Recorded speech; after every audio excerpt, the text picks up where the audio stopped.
Hi, yo, it's me, Galil. Now, it's been a fat minute since you last heard my voice, and I could, make a variety of excuses, let's say, I don't know, oh, I had school, or, oh, I died of something. But, I'm gonna be real, I'm just really lazy. And as you can gather from what I've been uploading as of late, I am going to be counting down 10 matchups that I like. And this is just general versus, not one show specific. Among several questions that you may have, one of them may be, what are your parameters for the list? Well, first off, cool vocabulary. And second off, here are my hierarchy of how I like my MUs. 1. Do I like both characters? This is pretty simple. Do I hold a positive opinion on both characters that it's using? Number 2, does it work as a fight? Could it work as a fight with absolutely no hitches and it still being relatively in character for both? And finally, the connections / debatability. Basically, it kind of writes both how debatable is it and how many connections between the two characters there are. Both can add but not take away from a matchup, unless they are just really bad. Now, one last thing, if you disagree, then cool. I have nothing else to add, just cool. However, with that being said, let's kick the list off, but also massive spoilers for everything in this video, holy shit.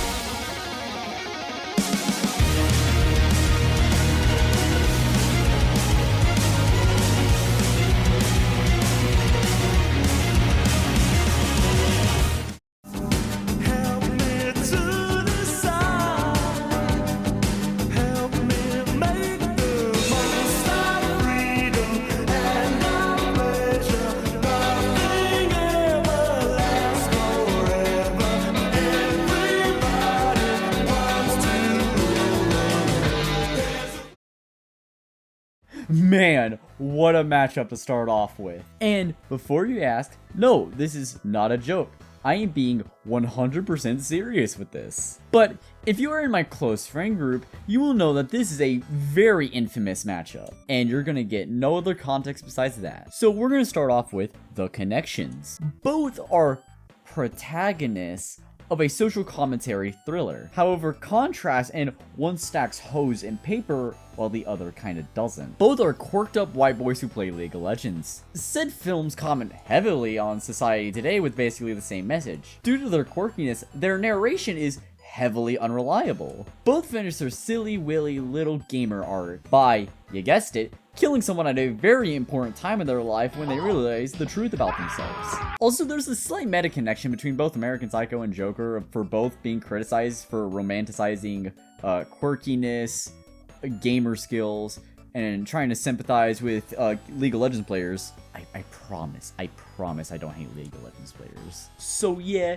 pretty cool connections. Now, in terms of a fight, it's pretty good. I'm just gonna quickly gloss over some of the fine details. No, the fight kind of writes itself with Bateman, stacking hose and paper while Fleck kind of doesn't. So there's gonna be an inherent divide between the two. This is the most down-to-earth and human fight on this whole list. The dialogue would mostly boil down to both just absolutely hating the other, and the actual fight itself would probably just boil down to one trying to get one good shot on the other. And you could probably play around with their stats with Bateman just being inherently superior in strength and durability. And you could probably just have Fleck run and try to tire Bateman out. But one thing for the climax that I would want is it to be set up the... Hey, Paul! Yeah, that one. Basically have a slow suspense of some kind of pop track. I don't care if it's Tip to Be Square or anything else, just something. And it either ends with Bateman just keep on hacking at Fleck while maniacally laughing, or have Fleck put all of his bullets into Bateman's head. And you gotta have him smoke a fat joint immediately afterwards. Now, this is probably one of the closest MUs on the list. Take a shot how many times I say that throughout the video. But basically, it kind of just boils down to Bateman having better strength and durability, while Fleck has better marksmanship and speed. But for now, I want to say Fleck wins? I don't know. I just think that Fleck should reasonably be able to tire Bateman out and then get that one lethal shot. But I will say, Bateman is funnier. So, well, actually, no, I think Bateman actually wins. So, total Bateman's wash. Now, it's time for the rest of the list to be filled with anime or game motherfuckers. Which, hey, speaking of that,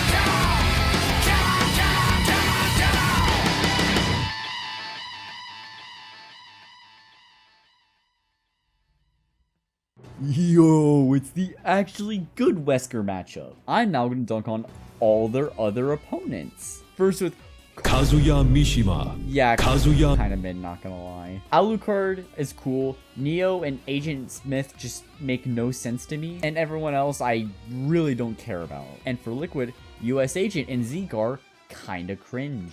Back to the goated matchup. Let's talk connections, shall we? Both are shades-wearing antagonists that are framed to be the heroes and fell from grace, but in reality are just insane, with Wesker helping stars and Liquid being the son of Big Boss. Both orchestrated the most famous plot points in their series, the incident at Shadow Moses and the Raccoon City outbreak. Both are bioweapon powerhouses that have a final thing that has a connection to their rise and fall of being mutated Wesker and the Metal Gear. This is just my favorite from either series. Like, I love Wesker. Wesker is super cool. And well, hey, one of my homies really likes Liquid, so hey, that balances out. But it's time to talk, well, potential. Now, I had my good friend Epion write this next part. And well, he made that thumbnail that you just saw. So here's what he has to say. The idea is starting with Wesker sneaking around Shadow Moses, taking out a bunch of guards to meet face to face with Liquid. Just for Wesker to say, 7 minutes. 7 minutes is all I can spare to play with you. Using Wesker's superpowers to dodge all of Liquid's bullets while firing back at Liquid, while both are just shit-talking each other the whole time. And then you can just have Wesker mess up and allow Liquid to get a pretty fatal shot, just for him to, well, just heal with the Ouroboros. And one really hype idea you could have is that you could have Wesker bring out a bunch of zombies to go into his mutated form, and Liquid fight them off with a fucking Metal Gear. And then you could just have the two just lose everything they had, and then it just devolves into a brutal ass fist fight. And if Liquid wins, you could just have him beat down Wesker until he's a bloody puddle, just for him to say, I guess you couldn't survive the time you spared. How sad. As he will just walks away. Or if Wesker wins, going and slowly turning Liquid into a zombie. And you could just have a very slow but painful part of Liquid slowly dying, succumbing to the virus. So, thank you Epion for writing that, and thank you for all the materials you gave. Also, thank you for the very good script writing. And now finally, who wins? From what I've seen, I think Wesker takes it. He is far stronger and far more durable, and the Ouroboros lets him get through Liquid's defense. And I can't come up with a funny transition, so explaining Metal Gear lore would be like,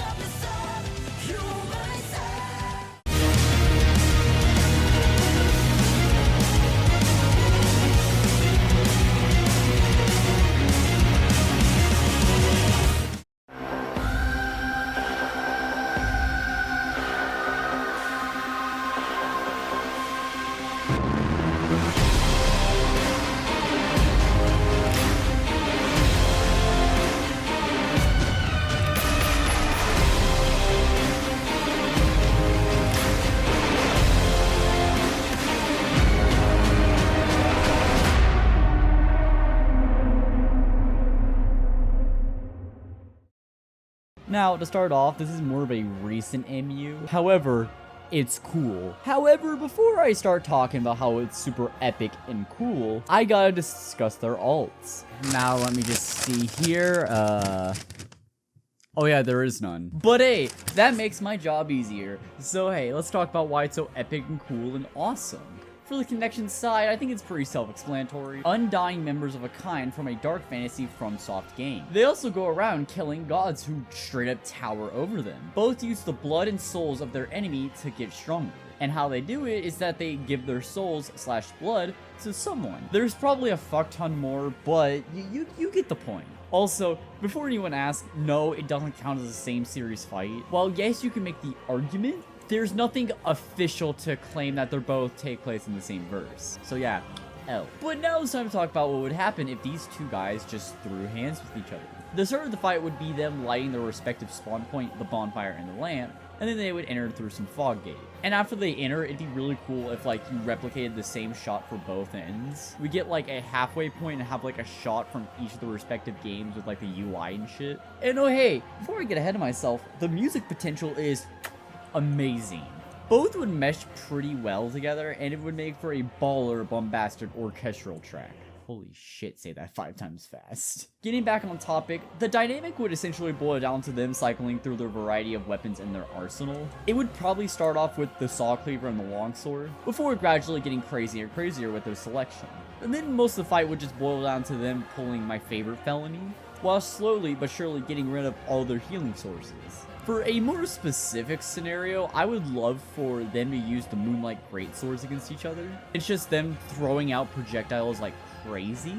But the climax has to be them just absolutely drained of their healing supplies. And it just comes down to them breaking out their final boss weapons, aka the Gale's Sword and the Burial Blade. Then it just becomes an all-out bloodbath between the two. The final clash has to have the winner parry the other person's attack, and then getting the most nasty, bloodiest riposte on them. However, if the hunter wins, you gotta have him hit the Ashen One with some arcane shit. And the final part is just the Ashen One slowly getting corrupted in the mind by that shit. Which, this kind of segues into who I think wins. Basically, the debate kind of boils down to Ashen One being far stronger, while the hunter just has the perfect hacks to sever the tie between the Ashen One and the bonfire.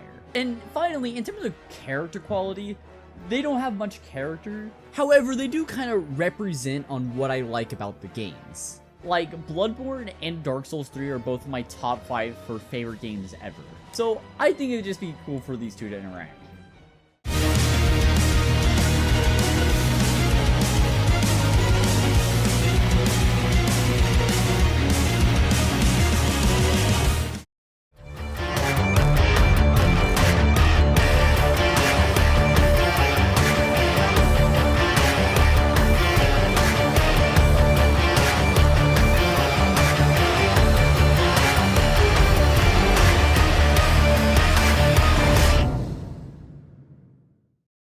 Now, a lot of you are either scratching your head, like, who the fuck am I looking at?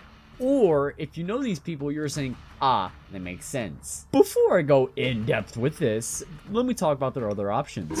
Anyways, so the connections kind of boil down to 2 old British-ass high-ranking soldiers who leave one counter-terrorist unit to join another counter-terrorist unit, but this time it's filled with some of the best of the world. And both have a rough exterior, but are pretty caring when you get to know them. Not much, but I dig it. Potential-wise though, it goes hard. Dare I say, Papega. Basically, the idea is that it starts off with Thatcher and his other SAS goons, Smoke, Mute, and Sledge, defending something, while Price and his goons, Ghost, Skaz, and Soap, are trying to take that something. You could have a bunch of neat interaction between the two teams, such as Price's team turning off the power and using their night vision goggles to try to tactically take out the SAS squad, while the SAS goons try to use their gadgets to slow their assault. But more or less the idea is that it's going to start off as a massive firefight, and with each of their men taking each other out. A pretty awesome sauce idea you could do is have 2 of Thatcher's squads still standing, and they're saying over the comm like, oh, all clear. And then Price comes in, and over the intercom, all you hear is the gunshots and them just yelling, trying to take Price out. Meanwhile, Thatcher is yelling over comms like, where are they? Then, after a complete dead silence, it's broken by Price picking up the comms and saying, on my way to find you, Mike. Then both of them will quickly meet each other up and get into yet another gunfight. However, when this time around Price tries to put the goggles on, Thatcher throws an EMP, turning it off. Then Thatcher comes right behind him and disarming him, which would lead to the climax, which is just going to be a massive knife fight. A little bit of an odd place to talk about it, but the banter would go crazy. I could bring up a variety of examples to explain it, but I think this one art kind of envelops what I love about the banter. I think a cool moment could be as Price managing to break Mike's gas mask, and the knife fight would end with the loser getting down on their knees just for the winner to give their respect right before, you know, plunging the knife into their noggin. And for who I think wins, well, they both are equal stats, so like human, but I want to go for Price. He should have more experience by proxy of just being older, and he should be unaffected by Thatcher's EMPs. So yeah, Price W go crazy. And finally, character quality. Call of Duty is one of my favorite and also personal series to me. And Price and Richthofen are both my favorite characters. And Thatcher comes from a game I've done maybe a little too much time into. And I know it's pretty different, but my dad is a massive Tom Clancy fan, so I have like a weird amount of attachment to the game. So yeah, dope MU, and now time to go from 2 kings to another set of kings, literally.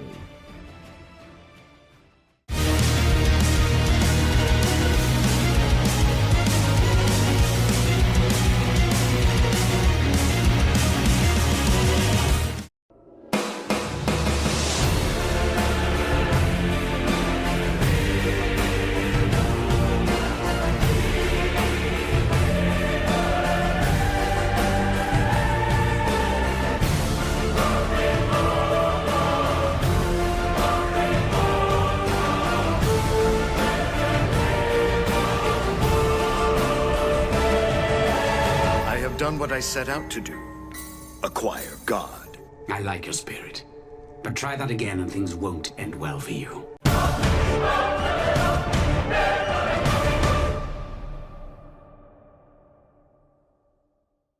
So yeah, this MU kind of just came out of nowhere. However, this MU is very poggers, dare I say, Papega. Let's talk their alts because they do got some of those around. Father versus Father is what we professionals like to call weird champ. Father versus Knives from Trigun is cool, but I really don't care about Trigun. Him versus Andreas, I just don't care for. Bellows versus Poochie, from what I've heard, is like really misrepresents Poochie as a character, and everything else is very mid. More or less, the connections are too deceptive and ancient tyrants who hide out and use their lackeys to do the hard work, and suck up souls for more power, like the South with Dr. Pepper. Both try to obtain some sort of MacGuffin that grants them even further power, and both had plans that were centuries in the making that all planned to happen on an eclipse. And a neat contrast is that one is a monster disguised as a human, and the other is a human disguised as a monster. Not much, but again, it's good enough. But what carries this MU is the potential. Now, I'm not super knowledgeable on Bellows. It's just more so that I haven't seen much of Bellows from where I'm at with Owl House right now. But I do have two friends who know the series inside and out, and they agree that Father is just Bellows' best. However, with that being said, these two are some of the most unrivaled magic users in their whole verse. The only thing beating them out is literal God. So to see these two beings just absolutely struggle against each other sounds really cool. Like, I mean, just absolutely take each other to the limits. Some other cool ideas are them breaking out their goons to have a neato army battle. A lot of this fight would just be them throwing out a variety of abilities. For example, you could have Father use alchemy to fuck with the arena just for Bellows to do the exact same. Meanwhile, these two would be absolutely shit-talking one another. And for the kill, you could either have Bellows just straight up possessing or turn Father to stone just to crush him, or have Father absorb all of Bellows' energy, leaving him a dying husk. And for who I think wins, Father is very low star while Bellows is very low planet. And even then, from what I've been told, it's pretty dubious. However, Bellows is far faster and has far better hacks. So right now, I am leaning Bellows. So as for character quality, I do quite like Father as a villain, and from what I've been told and seen, he seems very epic, Chadley even.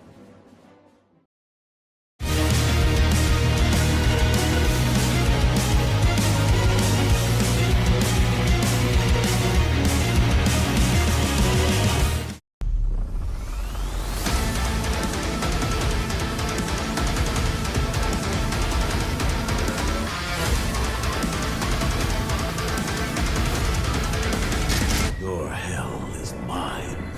No.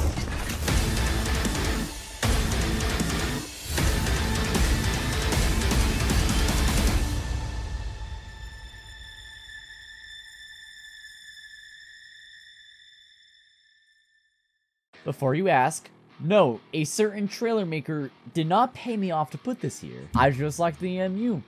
That's my only reason. Now, before I discuss why I love this matchup so much, I'm just going to discuss their other options. Now, to start, either of them versus Kratos sounds really cool, but Kratos has better. Ghost Rider is really cool, but outside of Death Battle kind of fell off for me. Venom vs. Spawn is really cool, however, Venom has Zato from Guilty Gear, so kind of an L. Demi-Fiend is a cool ult, and everyone else I just don't care about. And for Slayer, him versus Chief is good, but I prefer Marcus and Samus over Slayer for Chief. Slayer vs. Tadano is cool, and it does appeal to my SMT bias, however, I just don't care about Strange Journey as a game, and Rick Taylor has Jim Carrey. Now back to the matchup itself, Spawn Slayer. Let's start off with my opinion on the characters. I fucking love Slayer in the Doom games. Like, deadass, Doom Eternal is one of my favorite games of all time. And Spawn has a really cool animated series and a very funny movie. Now, next up are the connections. The simplified story are basically two military chads who make a deal with the devil, who ironically become Hell's Bane and kill the literal devil himself. Now, a huge part of why I love this fight is the potential, which I have also seen as a big critique on the MU, so time to enter Spawn Slayer defense mode. Oh, you can't use Spawn's necromancy. Yes, you can. The idea of using it to have Slayer rip and tear through Spawn's horde sounds hype as fuck. You only focus on Spawn's guns. Not really, you can use his magic and chains to bounce off Slayer's arsenal pretty damn well. Spawn could just one-shot him with magic. Again, not really, because he really wouldn't have a reason to, because Slayer being a human. And also, if he did, it would just be very out of character. One guy who talks shit, while the other just is silent. Demi-Fiend Ghost Rider be like? Nah, I'm joking, but like for real though. This is a scenario where you could literally just use Vega as the talking point for Slayer. And if you're just actively against using Vega, then you could just have Slayer just like say some really badass response to Spawn as like a one-time thing to create hype. Now, I cannot stress this enough, but if you could dislike this MU, hey, more power to you, my man. This world would be a whole lot more boring if we all thought the same thing. However, some of these critiques against the MU are just silly. So, to sum it up, some more thoughts what I think on the potential. I don't know, I like the idea of just Slayers bobbing and weaving through chains. And you have a dope-ass sword fight between the Crucible and the Hammer versus all of Spawn's fucking swords and shit. And for the death, you can literally have Spawn unmask Slayer to show who he's been fighting, or have Slayer say some badass one-liner in response to Spawn. But both of them immediately after that badass part will get the most gory finish on the other. Like, I'm talking some Mortal Kombat shit. But before I head out, I'm gonna talk about music potential. It is very good. More or less, imagine Spawn's trailer music from MK11 combined with some of the more metal as fuck tracks from Doom Eternal. And for who I think wins, I think it's generally debatable, but I think Slayer wins. I feel like his strength and durability advantage should be enough to put Spawn down. So yeah, it is very hype.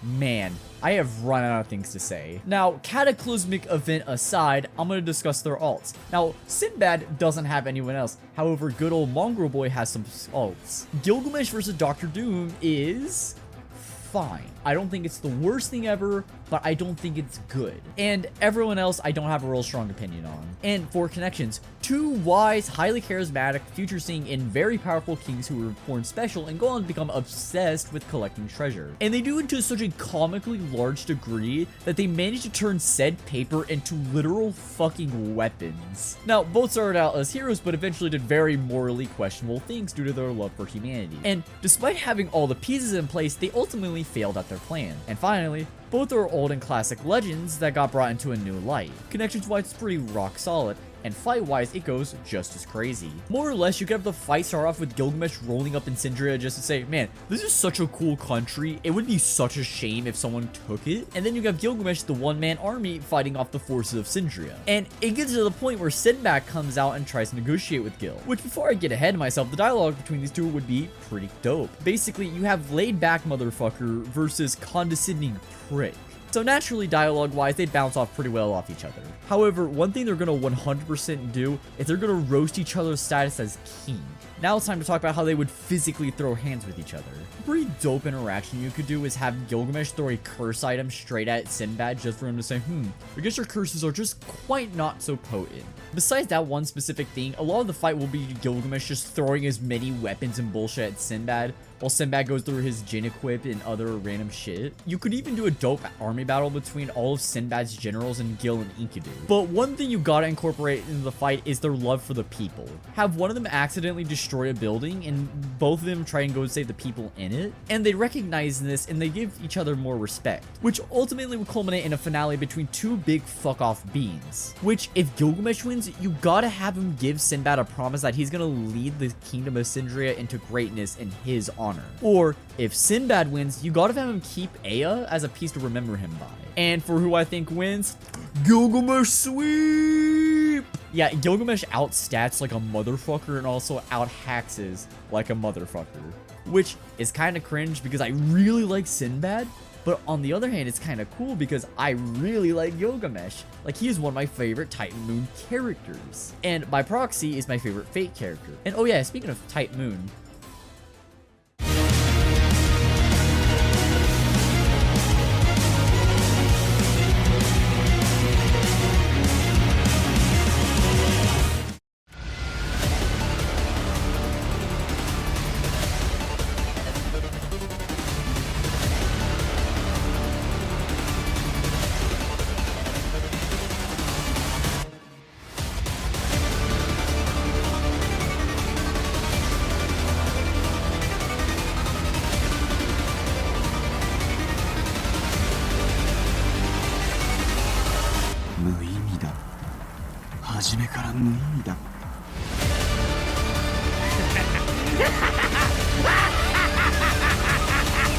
Just don't bore me, yeah?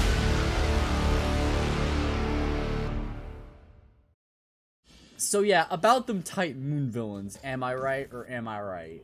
Now, second verse, same as the first, time to talk about their other options. Luckily, Roa has no one else, so that makes my job just a wee bit easier. Now, Terami versus Sinestro is the big one. Now, it's not nearly as bad as others make it out to be, but it's not very good either.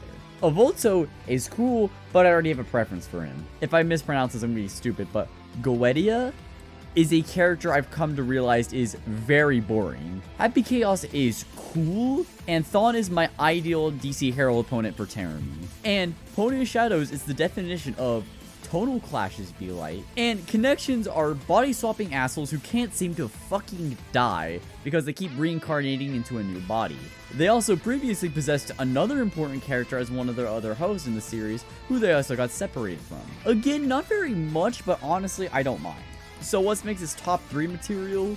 The banter, the dynamic, the music potential, and oh yeah, the characters themselves. Basically, the dialogue is just gonna be who is more edgy, and it just completely writes itself.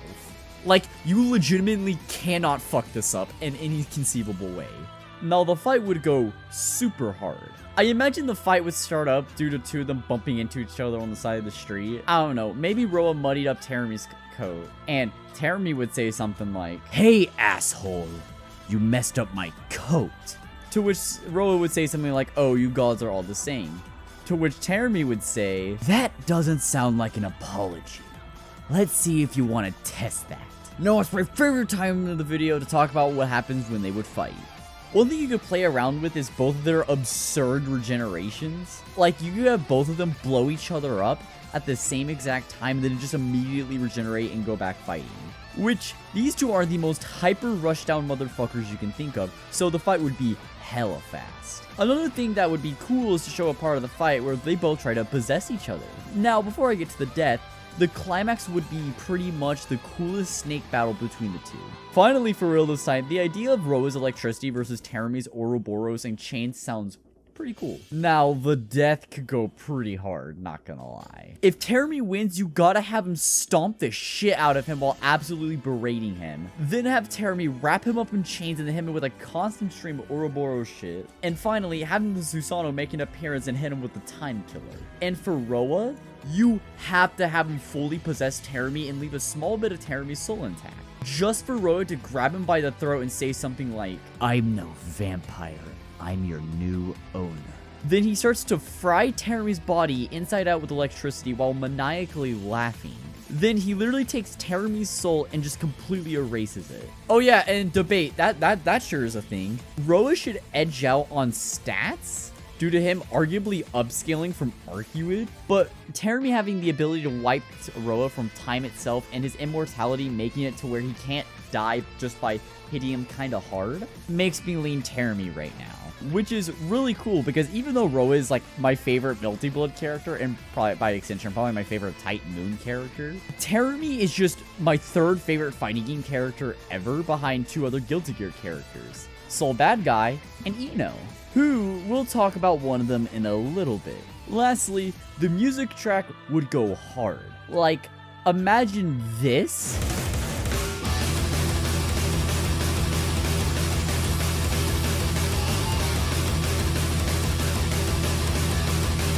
combined with this.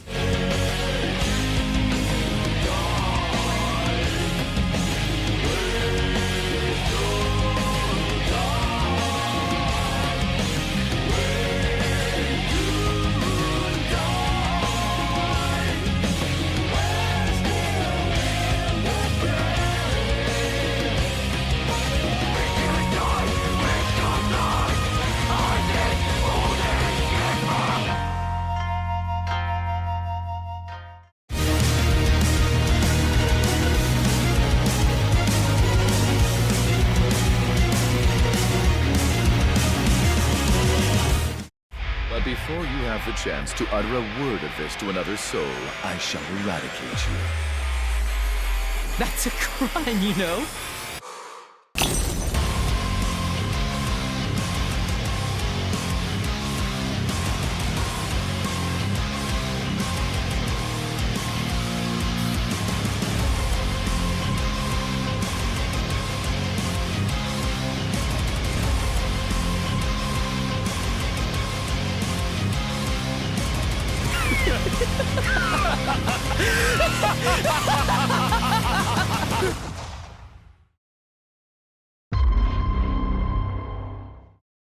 Yo, holy shit, Kira Adachi. So this section might be the quickest one, mostly due to the factor of everyone and their mother has talked about this. But as per usual, let's talk about their other options.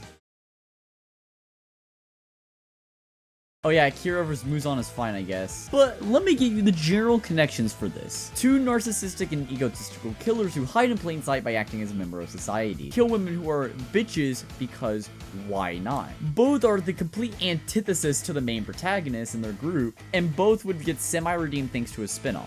Also, both Persona 4 and JoJo Part 4 are just very similar at a glance. Okay, time to quickly go over to the animation. It's cool. Again, I don't have really anything else to add. I think the banter of just evolving into both of them shitting on the other sounds pretty cool. And the interactions between Killer Queen and Magatsu Izanagi sounds really cool. But besides that, there's nothing for else to add. Except for the death, because I have a really cool idea. If Kira wins, you gotta have him Dona Adachi have him say, "Looks like you were all talk, Mr. Detective." And then have Kira blow Adachi up just for him to survive. And then have Kira constantly pressing the button until Adachi has been reduced to a puddle. And for Adachi, you gotta have him choke out Kira and then throw him down to hell like he did in his IK. And then you could probably have Kira fight back, but Magatsu just shit stomps him and rips his eyes out or something. I don't know. For debate, I've heard decent arguments for both. However, I do lean Adachi nowadays, due to him being stronger, durable, and just having better hacks in AoE. Now, in terms of character, if you've seen my content, I love these characters to death.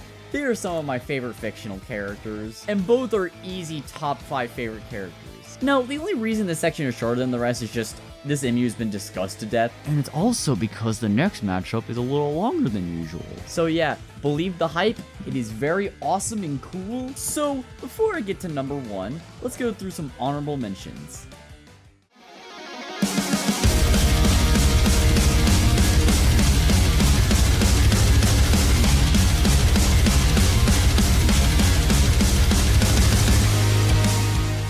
I'm just gonna rapid fire all the honorable mentions. So, Slayer Dimitri, pretty cool. I just wish I knew Dimitri a little bit better. Iori versus Sub-Zero. Again, kind of the same, it's just I kind of wish I knew both Iori and Sub just a wee bit better. Evolto versus Baby. I love Evolto, but I wish I just knew Baby a bit more. Like, whenever I get to GT and finish it, this is most likely gonna enter my top 10. Virgil versus Kai. No particular reason, I just don't like it enough to enter my top 10. Vader versus Marak. Again, the exact same reason as the last. I like it, but not enough to enter my top 10. Pucci versus Cyrus. I really like it, but I've been really holding off on trying to using more than one per series. And finally, Raido versus Jean. I wish it had better connections, and also the exact same reason of it's good, just not good enough to enter the list. So yeah, let's finally go to the most goated matchup ever.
rock.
Ah yes, Adam Cadmon versus Marlene, my beloved. Also, retroactively, I just realized that like 70% of this list is filled with antagonists, and the few heroes I have on this list are very morally gray. Now, the last one had the problem of everything that I wanted to discuss has already been brought up.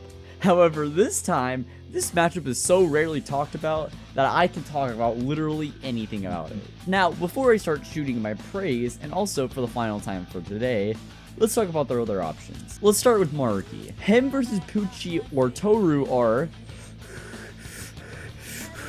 honestly not that bad. Like, I think they're fine, by far not the worst. Darts and George Weissman fall under the category of I think they're fine, but I don't know either of them and don't care about either. Nurgle, I think his name is so fucking boring. Like, it's not even that funny. Aizen, Madara, and Obito are all like pretty ideal alts. And Icon of Sin is a really cool contrast matchup. Now, for Ino, hold on, let me just stand on my soapbox real quick. Homura versus Ino isn't that good. It's just a matchup I've never understood. And one of the things that brings it down for me is the banner potential. And also, from what I've seen and heard, it seems really wonky animation-wise. Also, I just do not care for Homura. Besides her, Kurumi is the same exact case. Strange Supreme is mid. Reverse Slash is very funny and good. And Terumi is that actually, yeah, no, that's my new preferred for Ino, for real, for real. The dynamic, the banter, the characters, amazing. Okay, but actually on the real though, it's probably my ideal alt for both Ino and Terumi. So next up are, well, the connections. Two reality warping antagonists who try to better humanity. However, they contrast in that Maruki wants to give humanity their wishes, while Ino wants to give everyone godhood and let people decide their own fate. Both put up a facade to hide their immense amount of grief. Despite having decent intentions, they use their powers in the absolute worst way possible. And they got their perfect world, however the protagonist took it away and showed them a better way of dealing with their problems. And there's a bunch of littler connections, like both of their final forms have to do with fusing with an item, and both of their final sequences kind of play out a little similarly, but you get the gist. So yeah, it got pretty big connections, I'm not gonna lie, Chief. Now, before I discuss my 3 fucking pages worth of notes on the fight itself, let's talk about music. Persona 5 Royal and Guilty Gear strive for some of the best music ever, and some of the best pieces come from both, you guessed it, Maruki and Ino. Or what I'm trying to say is imagine a mix between both Throw Away Your Mask and Requiem. But now it's time to talk about the actual fighting part. So the short version is it goes hard. The long version is it goes really hard. But I know you want me to go a bit more into details, so I'm gonna do that for you. How I would imagine the start of the fight would play out is that Ino would be hunting down Maruki for what he's pulling on reality.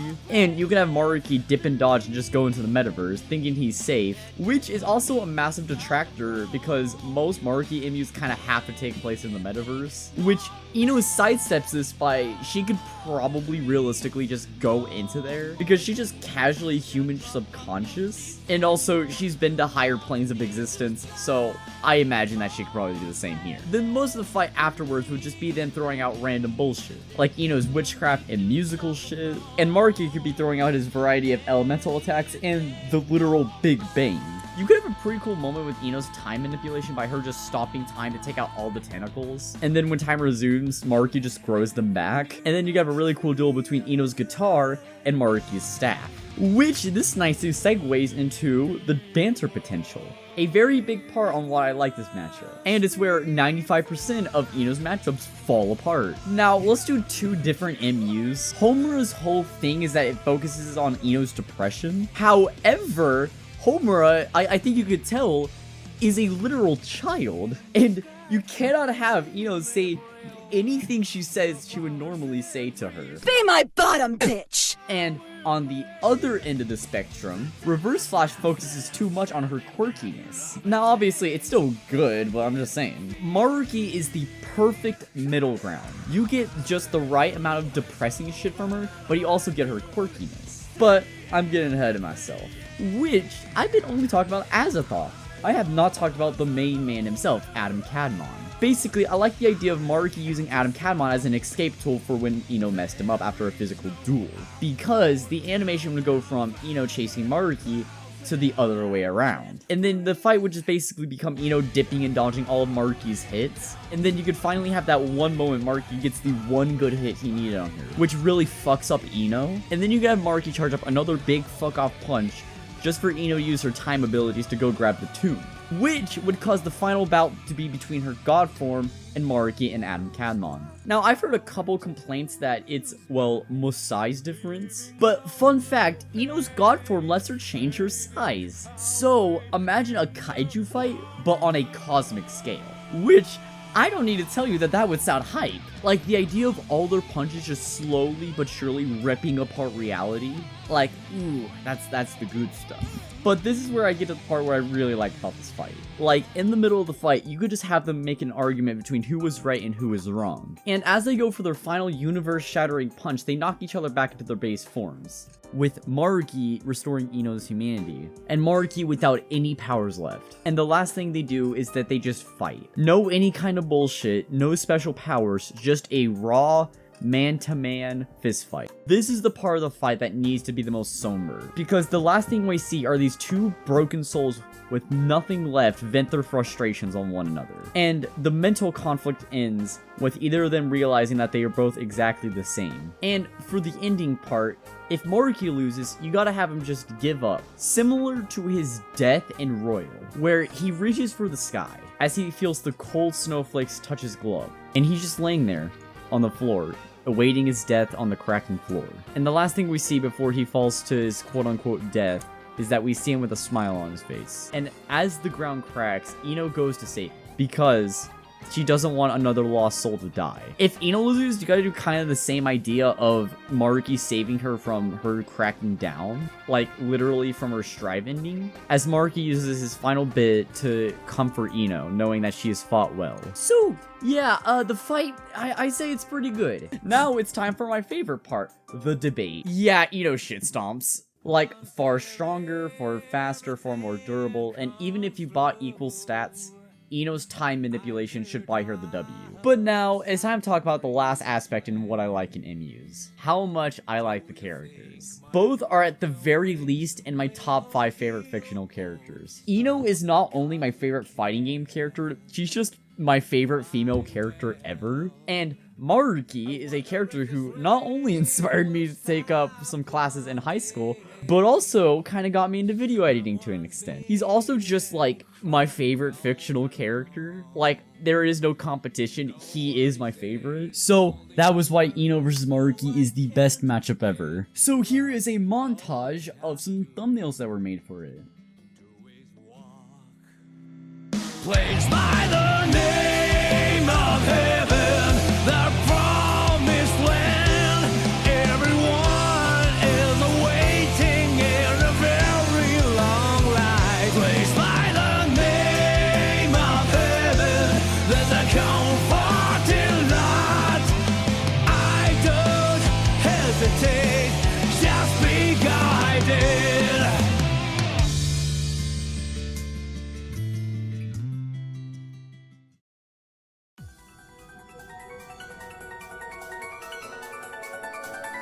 Hey yo, it's me, it's Khalil! First off, thank you for watching this video, because it was, very interesting to make, dare I say, physically painful. Second of all, thank you Dr. Hippo, Time, Stripe the Octopus, and Epion for helping me out with some information in the video. And shout out to all of these thumbnail artists that I stole a thumbnail from. Anyways, thank you for helping me out, y'all.